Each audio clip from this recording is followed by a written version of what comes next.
Hello, welcome to the CIMPA School Groups in Lie Algebra, Representation Theory and their Applications.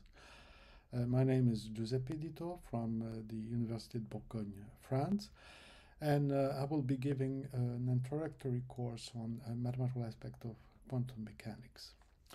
It will be a 3-lecture course. The lectures are recorded. And we're going to have also 3 exercise sessions live from Bujumbura during the school. Let's start off with the plan of this course. In this lecture, the first lecture, I will review basic notions on quantum mechanics, and we will also work out explicitly an example that will be useful to motivate the notion I will introduce in lecture 2 and 3. In lecture 2, I'll give you a basic notion on operator theory. So I want to give you the minimal background to essentially prepare the third lecture, which is the core of the course, which will be on self-adjoint extensions of symmetric operators. Well, so that's basically what we're going to cover. So let's start with quantum mechanics. Probably most of you have never been exposed to quantum mechanics, so what I want to do here is basically to give you the abstract framework of quantum mechanics. It's not a course on quantum mechanics, of course, but we will just concentrate on a few basic postulates and notions. So the very first notion is, well, a notion that I guess you know is the notion of Hilbert space. This is central in quantum mechanics. Basically, quantum mechanics lives in a Hilbert space. So let's review very quickly what is a Hilbert space. Actually, we're going to consider in this lecture only separable complex Hilbert spaces. So it's made of the following ingredient. It's a complex vector space. It can be finite or infinite dimensional. Most of the time it will be infinite dimensional for us, and on which there is defined an inner product. So since we are in the complex setting, this inner product is Hermitian. So perhaps I will remind you what this means. It means that if you consider the inner product between 2 vectors, and if you swap them, basically you pick up a complex conjugation. Okay. And also I should say that my convention is that the inner product is linear with respect to the second argument. Right. So therefore it will be anti-linear with respect to the first one. So we have an inner product space. Automatically we have a norm defined in the usual way on that space. So we get a norm space. So a last requirement is that H should be complete with respect to the norm induced by the inner product. Let me remind you that this means that any Cauchy sequence xn is converging in H. And let me recall you also what is a Cauchy sequence. It's you have the definition here, the formal one, and it means that the distance between any 2 terms in the sequence can be made as small as possible by taking the indices m and n large enough. And the convergent of a sequence to a point x in H is the usual definition, namely that the distance from xn to x goes to 0 as n goes to infinity. So we have a Hilbert space. And one more notion is the notion of separability. Separability means that there is a dense countable subset in H. In fact, I will give you a completely equivalent characterization, which is more useful in the context of Hilbert spaces. So saying that H is separable is completely equivalent to the existence of a countable Hilbert space basis, right? So this means that you have a orthonormal set. The delta here is the Kronecker delta, and it should be total in the sense that the only vector which is orthogonal to all the vectors in the basis is the zero vector. Now, if one chooses a basis in a vector space, so let's say we are in the infinite dimensional setting, the space is separable, so we have a countable basis. So perhaps before I should say that n denotes the set of non-negative integers, so it includes 0, and the set of positive integers is denoted by n star. Yeah.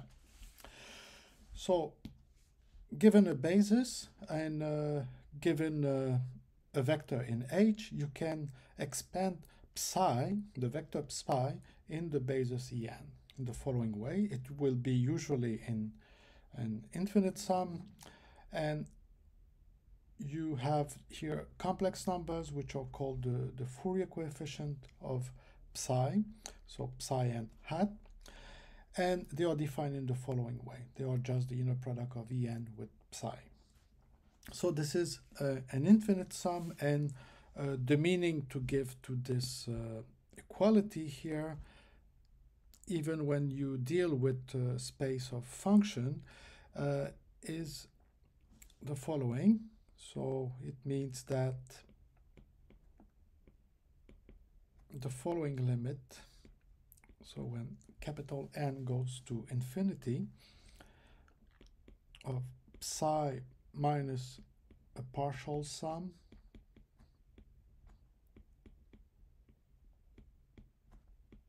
this limit is equal to 0. Okay, that's the sense of this equality. When you have a basis, there is another way to write down the scalar product, and it's called the Parseval identity. So you pick up two vectors, phi and psi, you expand them in the basis. Okay, so you have the corresponding Fourier coefficients, and then you can express the inner product as an infinite sum. And we made the convention that our inner product is linear with respect to the second argument, so therefore you have here a complex conjugation on the first argument. So let me disappear for a moment so you can see the full slide. And in general, in infinite dimensional separable Hilbert space, choosing a basis is in fact is a way to write down an isomorphism between H, your Hilbert space, and a specific Hilbert space, which I denote by little L2 of n, that I will explain just after. And of course, depending on the problem, you might index your basis with n, the set of non-negative integers, but you could, for example, for Fourier series, it's often useful to index your basis by z, the set of integers, or the set of positive integers. Okay, these three sets, n, z, and n star, are of course countable, and they are all isomorphic.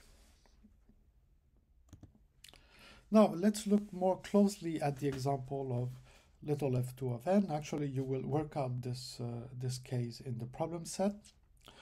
So L2 of n is a space made of sequences. So each element C is a sequence of complex numbers. So each Ci here is a complex number. And this should satisfy the following condition, namely that the sum of the modulus square of the CI should be finite.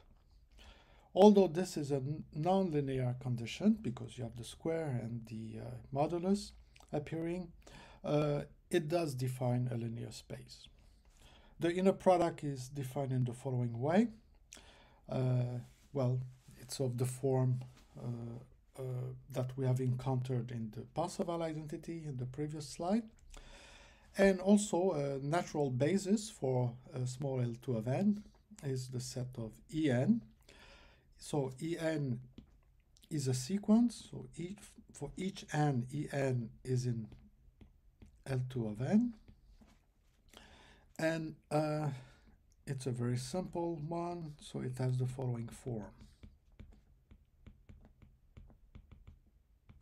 So you have a 1 in the nth position and 0 elsewhere. Okay. So this is the Hilbert space basis for little L2. Okay, now let me introduce the notion of state and observable. They are both very important in quantum mechanics. First, the notion of state. The state of a system is basically what gives you the information on the physical system you consider. Okay, here you don't have to worry how this is done, but it's basically your knowledge of the system at a given time is encoded in the notion of state. And we will speak about observable later. Okay, what is a state? More precisely, I will define what is called a pure state. So let's say you're given a Hilbert space, H. And we're going to call a pure state actually an equivalence class of unit vectors. So unit means vectors of norm 1.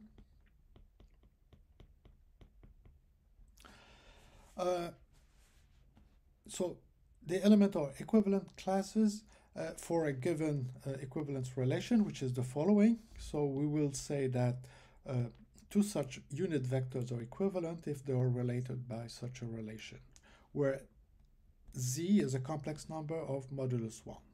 It is often called, in the context of quantum mechanics, phase factor. And it's written usually that way. Yeah. Or another way to say it is the set of pure state is the projective space constructed on H, simply. That's exactly the same thing. Usually you won't be working directly with equivalence classes, but you will consider representative. And so in this course, I will say state instead of pure state for any vector which is normed, okay, unit vectors. And we will identify a vector which differs by a phase factor. Although we won't meet them here in this course, there is a more general notion of state, which are called pure states. They are important in quantum statistical physics, also in quantum information, and they are basically convex combination of pure states. And just as an example, you perhaps have heard in the news about quantum information and entangled states. And entangled states are important example of mixed states, but we won't consider them in this course. Let's introduce the notion of observable. An observable is something that can be measured experimentally.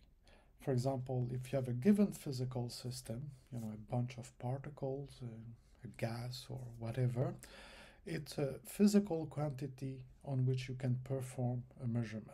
It can be the energy of the system, it can be the position of a particle, its velocity. If there are spins around, well, it might be the measure of the spin along a given axis. So observable are what can be measured in a given state. They are formalized in the following way, so that's the next definition. So given, again, a Hilbert space H, An observable is simply a self-adjoint operator on H. It's simply that. I'm not so precise at this stage what I mean by self-adjoint, but you can think that it's like for matrices, namely linear operator defined on the whole of H, satisfying this property. So you can swap the position of A and you don't change the value of the inner product. Given a state and an observable, so let's say you measure an observable A in the state psi, you might get different values if you repeat the experiment. But we define what is called the expectation value of A in the following way. So it's denoted by this symbol, and it's just the inner product of psi with A psi, simply. So this is called the expectation value. And you might wonder why one requires that observable or self-adjoint. One of the reasons is that you want these quantities to be real numbers. In physics, you don't measure a complex number, you measure real quantities. And if A is self-adjoint, you may think about this particular case here. Well, you just have this relation which tells you that the expectation value is a real number, right? Because if we look more closely, the first equality here is just the hermeticity of the inner product, and the second one is the self-adjointness of A. So far, we have introduced the notion of state and observable. So they basically describe the system you're considering, but it doesn't tell you anything about the evolution of this system. What's the dynamics of the system? So, for example, if you know that at a given time, t equals 0, the system is in a given state, you need a way to define the dynamic of the system. What would be the state, 1 second after, 2 seconds after, and so on. And the quantum dynamics is defined by a specific observable, so a self-adjoint operator, which is called the Hamiltonian operator, okay, on the Hilbert space. And the dynamic of a given state, psi, is given by the following equation, which is a very famous equation. That's the Schrödinger equation. So in this equation, so let me first define the terms. So the I here is simply one of the complex root, square root of -1. The H bar is Planck's constant.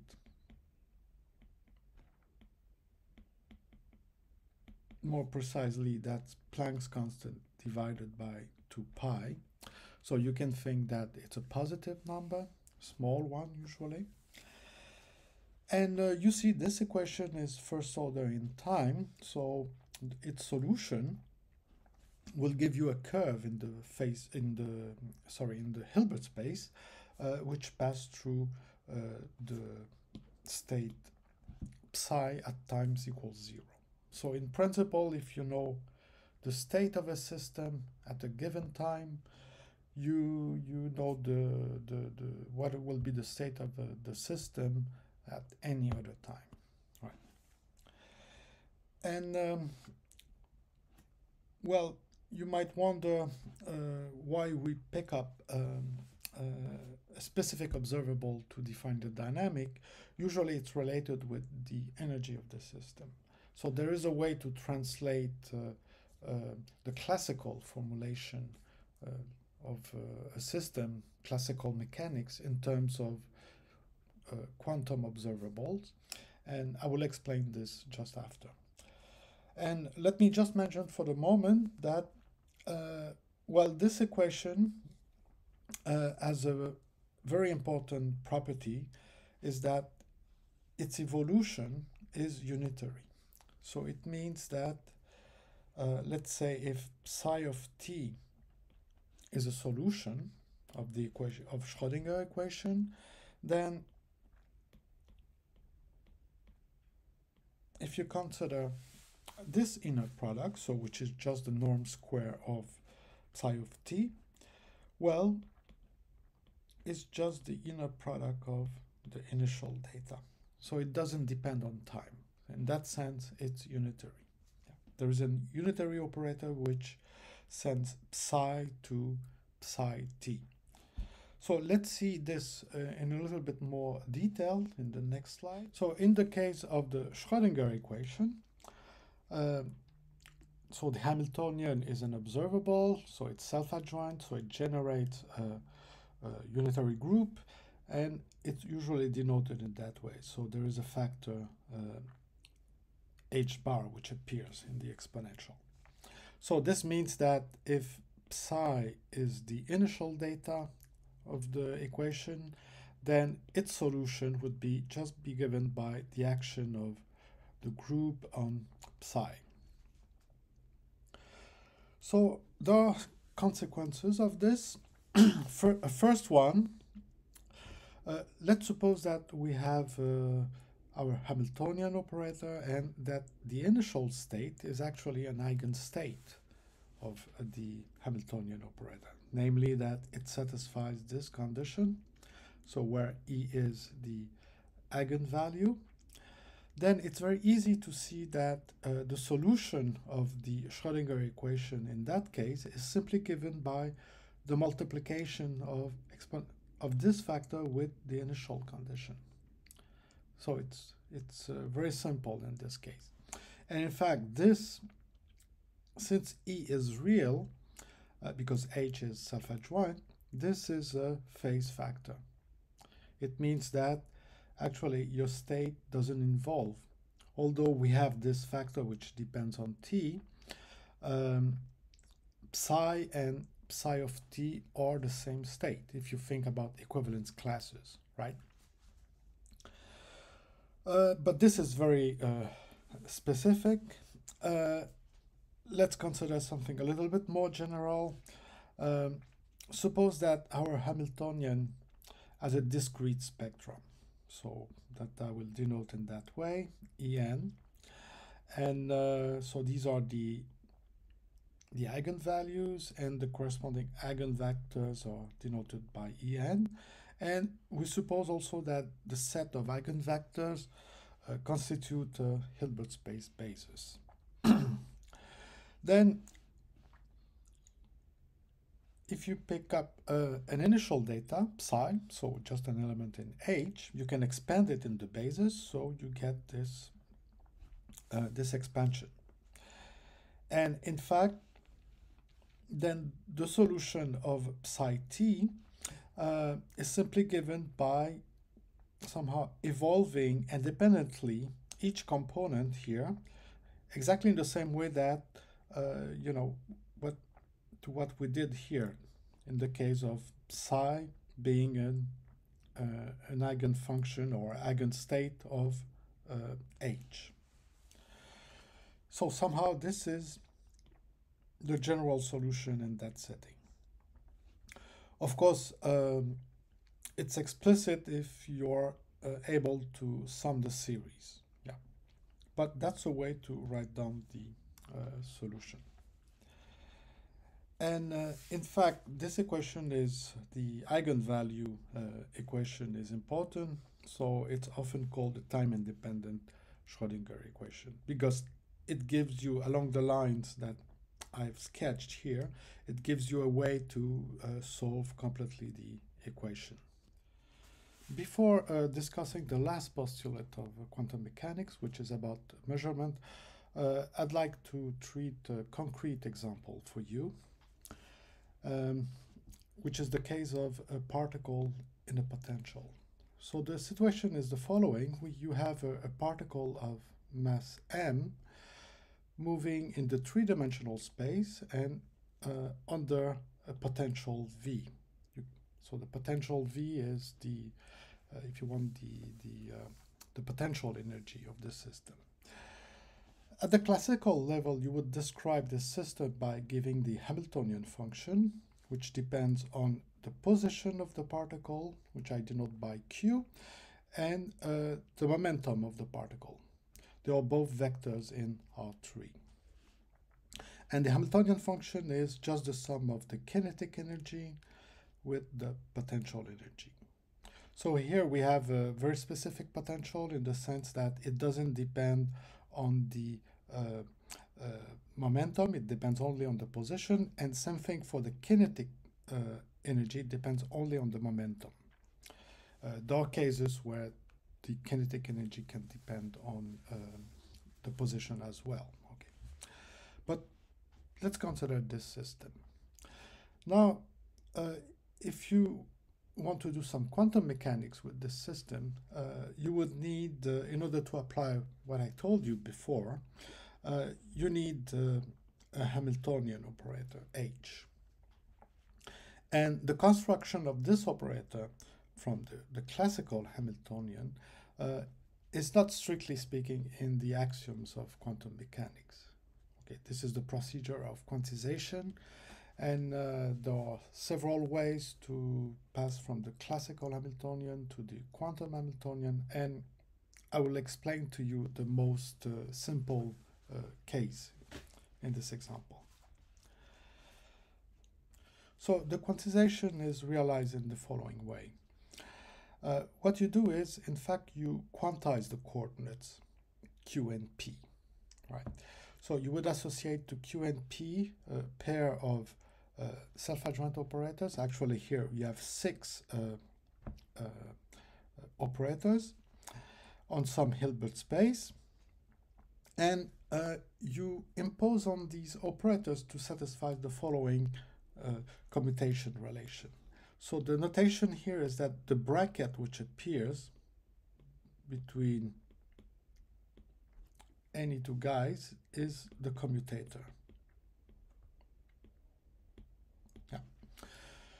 So the position operator, Q, commutes, I mean the components commute pairwise. Same thing for the momentum operator. The components commute pairwise. And the only non-trivial commutation relation is between position and momentum.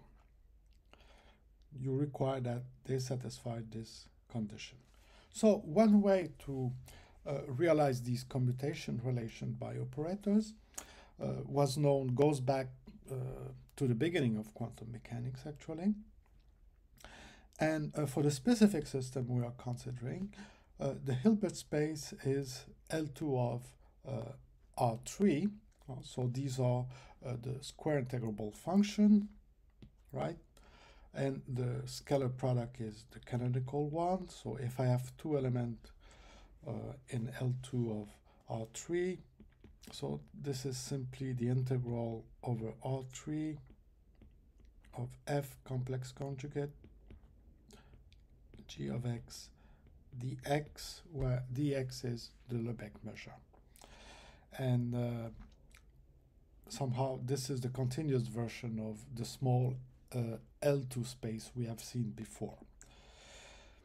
And these operators are realized in the following way. So the Qi will act by multiplication, simply. So Qi on psi, evaluated at the point x, which is in R3, is simply xi times psi of x. And the momenta operators, they act by differentiation. So Pj acting on psi is a function evaluated at x is equal to minus IH bar, the partial derivative of psi with respect to xj. Yeah, very simple. You can check that these relation implies the CCR, the canonical commutation relation. I don't want to be too specific here about what kind of function you consider, but let's say this works if you consider only functions which are smooth with compact support. The reason is that, let's say if psi is square integrable, there's no reason why xi times psi should be square integrable, right? And same thing for p. A square integrable function doesn't need to be differentiable. So you must somehow restrict the space of function you consider. But I will discuss this point in more detail in lecture 2. And this is a method. In fact, let me state something without showing it or without giving any more detail. There is a theorem due to Stone von Neumann, which says that basically this representation, which is called the Schrödinger representation nowadays, under some condition, technical condition, is basically the unique one up to unitary equivalence. So you lose nothing by working with this representation, at least for the system we are considering in this example. Then the Hamiltonian operator, the quantum Hamiltonian operator, H, is simply, well, this guy. You replace the classical P by the quantum P and the classical Q by the quantum Q. And it acts on this space. More explicitly, the action of the operator on psi is given by this expression. So if you expand P square, you basically get up to a constant here, the Laplacian in 3 dimensions. And V of Q acts by multiplication by the function V of X, the potential. So this is very much the way a Schrödinger equation was written at the beginning of quantum mechanics. I'd like to mention at this stage a probabilistic interpretation of quantum mechanics. So suppose you have a certain region in the 3-dimensional space. It should be a Borel set. You can think that it's an open set, but if it's Borel, it's fine. Yeah. And you consider the following expression. So you consider the modulus square of psi. In this context, psi is often called the wave function. And you integrate over B. So psi is a state. So the integral, I mean, over R3 is equal to 1. So certainly this will converge, right? And in fact, this P psi defines a probability measure on the Borel sets on R3, right? Because in the limit case where you consider the full space, so you integrate the modulus square of psi on R3, this is simply the norm square of psi, so it's equal to 1, right? So this is a probability measure. And this probability measure tells you, well, one of the physical interpretation is it gives you the probability that your particle is in the region B, simply. Of course, if it's B is equal to R3, it simply says that the particle is somewhere in the space. You don't get much information, right? The last thing I want to say on this example is that the time evolution of the system is unitary, and this translates into the conservation of the total probability of the system, namely this relation. So this is just another way to write down that the evolution is unitary. We have arrived at the last point I would like to touch upon on quantum mechanics, the question of measurement. Strictly speaking, this is not a mathematical axiom or postulate.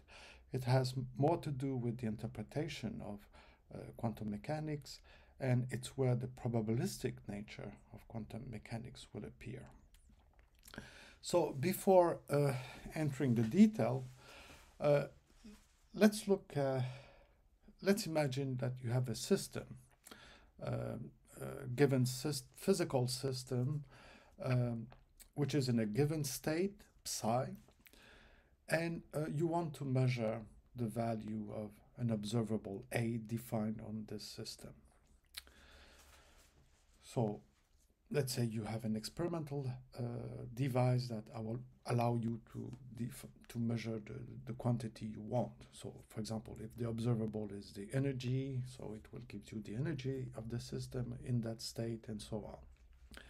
And suppose that you're able to reproduce this system and this state identically as many times as you want, 1 million, 1 billion, 1 trillion, etc. And then you perform with some experimental device a measurement, let's say a measurement of the energy. So you do it for the first version of the system, you get some real number. You'll do it for the second one, you might get a different number, and so on. So you will get a statistical series. Yeah. So you won't be able to predict exactly what will be the value of the outcome for a given system. The only thing you will be able to say is the probability of appearance of a given outcome. So if you have done your measurement 1 billion times, let's say, and you make the average of these values, you'll see that it will be approaching a notion that we have seen before, namely the expectation value of the observable A in the state psi. Yeah. So what the measurement postulate says that if you have a given observable A in a state psi for a given system, the outcome of a measurement cannot be any value. It must be a spectral value of the observable. So this is one thing. Second, after you have performed the measurement, then the state of the system will change and it will lie in the eigenspace associated to the spectral value that you got by experimentation. Okay, so this is the measurement axiom, basically. So let's see how it works in a simple case. So suppose that our observable A has a simple discrete spectrum. By simple, I mean that the dimension of its eigenspaces is equal to 1. So there is no multiplicity. And let's call AN the set of eigenvalues and the corresponding EN, which are the eigenvectors, and we assume that they also constitute a Hilbert space basis. So of course we have this relation here. Then the state in which the system is can be expanded in the basis En in the usual way. So you get, of course, the Fourier coefficient for psi here. And what the measurement postulate tells you is that the possible outcomes of the measurement would be one of these AM. Okay. So there are only a restricted class of values that are allowed, in a sense. So far, we have not used the state explicitly. I mean, the AN depends only, of course, on the observable. There's no information about the state. The information about the state gives you the probability that a given AN appears. And it tells you that the probability is in fact an expectation value. That's the expectation value in the state psi of the orthogonal projector on the eigenstate or the eigenspace associated to AN, right? So this is just the definition of the expectation value. And if you perform the computation, well, here it's very easy. The Pn on psi will pick up this single component here, right? And then if you take the inner product with psi again, you will get the modulus square of the corresponding Fourier coefficient. Yeah. So the observable gives you the set of possible outcomes for a measurement, and the state will give you the probability of appearance of a given eigenvalue. Moreover, let's say we perform some measurement and we got an0 as outcome. Then we know from the measurement postulate that the state in which the system will be just after measurement, that I will denote by psi prime, will be the corresponding eigenvectors to an0. Yeah. Or another way to say it is that psi prime is nothing than the projection on the eigenspace associated to an0. Yeah. And well, this is not necessarily a unit vector, and you normalize in order to get a unit vector, namely a state. Yeah. And this is valid, this expression here is valid in a more general context. For example, when the spectrum is not simple. Yeah. So this is very strange at first, and this phenomenon is called the collapse of the wave function. In the sense you have a system in a state, you don't know the state via its expansion in the basis spread over all eigenstates, right? And then after measurement, suddenly it is in one of the eigenstate. So this is called the collapse of the wave function, or sometimes the reduction of the wave function. So that's all about what I want to say about quantum mechanics. For the rest of this lecture, we will work out an example. That's the example of the infinite square well, and which is defined by this potential. So essentially it describes a system of a particle moving along the straight line and submitted to this potential. So let's do a little graph here. So let's say this is my straight line. So this is the point 0, the point A. So the potential, the graph of the potential is, well, between 0 and A, it's 0. And then it becomes infinite in this region, and something in that region. In fact, this potential is a way to confine the particle in the interval 0a, because somehow the region where the potential is equal to infinity is forbidden for the particle. And we can consider that the Hilbert space for this system is given by square integrable function defined on the interval 0a.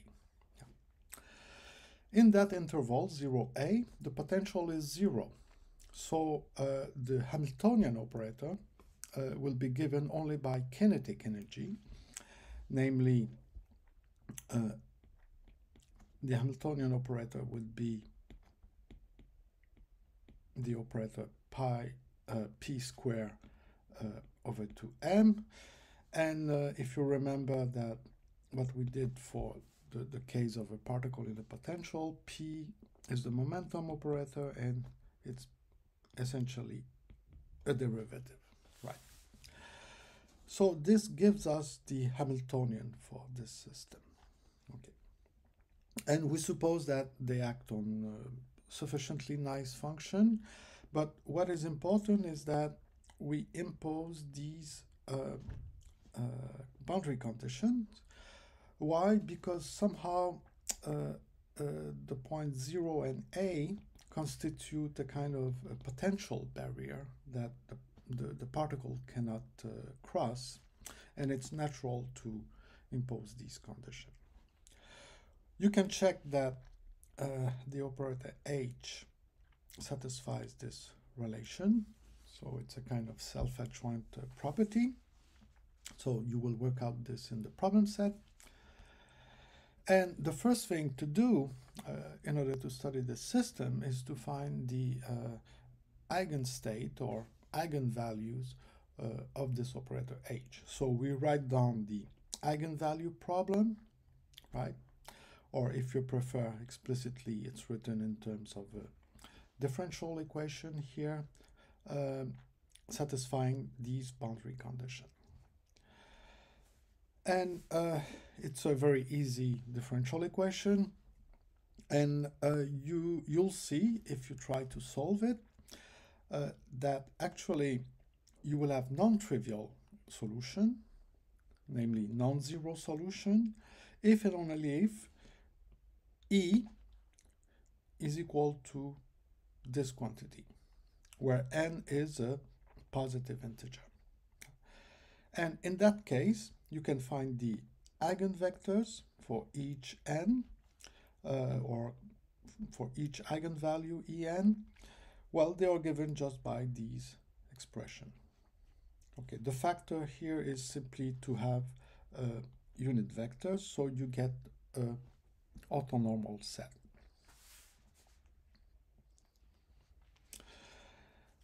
And in fact, you have certainly encountered such a thing in a course on Fourier series. We know that the set of eigenvectors, the En, well, they are a basis for L2 of 0A, right? So we have a Hilbert space basis in H. And here I just want to stress one point, because our Hilbert space is a Hilbert space of function. So if you expand any square integrable function on 0A, well, you will compute the Fourier coefficient, so the phi will be represented by that series. Of course, the convergence is in the sense of H. I mean, H, the Hilbert space. Namely, it's the usual relation. We are not talking about pointwise convergent of this series. Okay, so it should converge in norm in that sense here. And of course, if you make explicit the Fourier coefficients, they are just given by an integral. Now, so we have our Hilbert space. Let's consider a very specific state on this Hilbert space, namely the function that I call psi, which is a quadratic function. You see that it satisfies the boundary condition. It vanishes at x equals 0. It vanishes at x equals a. And this factor here is to ensure that we have a state, namely our vector is a unit vector. Right. Then you can compute the Fourier coefficients. So we must compute this inner product. More explicitly, it's this expression that you will work out in the problem set, and you get the following. So depending on the parity of n, so if n is odd, you get something which is proportional to 1 over n cubed, and it's 0 if n is even. So this is easy to see because if we do a little graph, so let's say this is psi,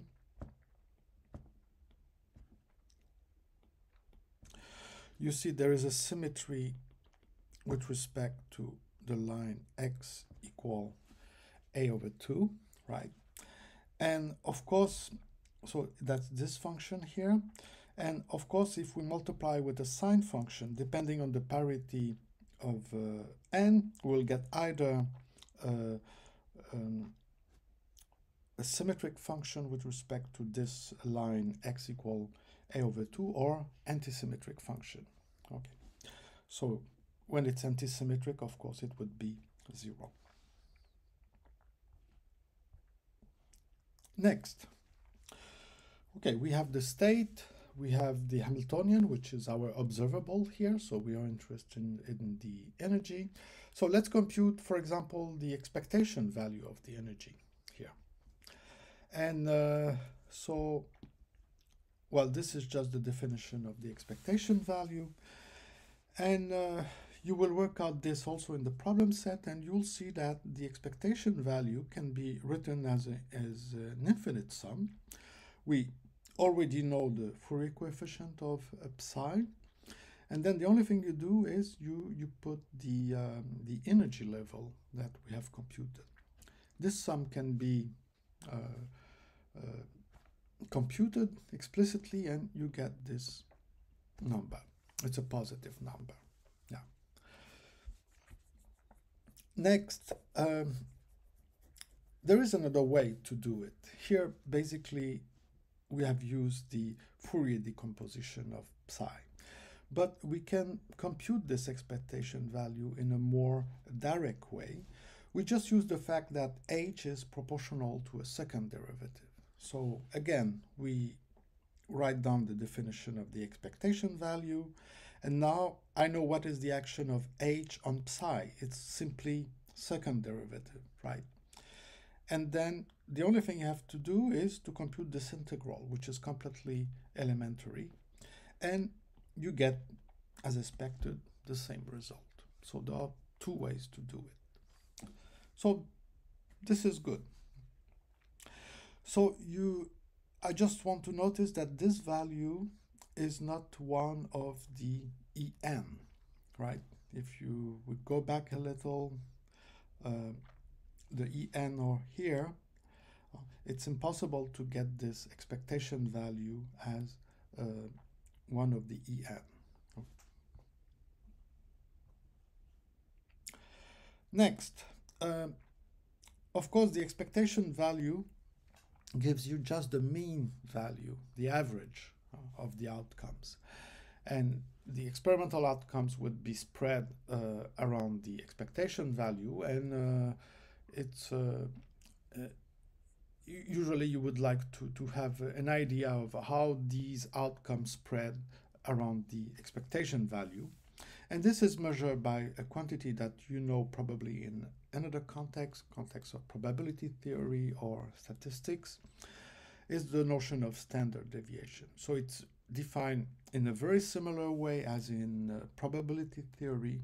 So what you do is you take your observable, you remove its average, the expectation value, then you square the whole thing, because you don't want compensation due to sign. And then you take the expectation value again, and finally the square root.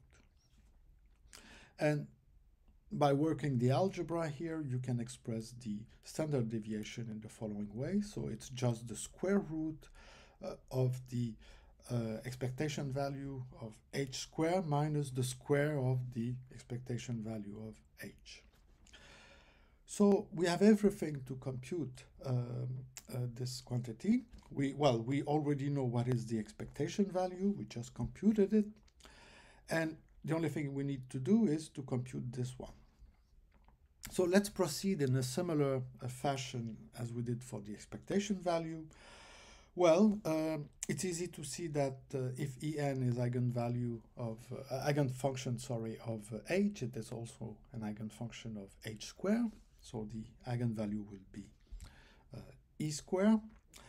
So I apply the same procedure as before. So instead of having an E here, I will have an E squared.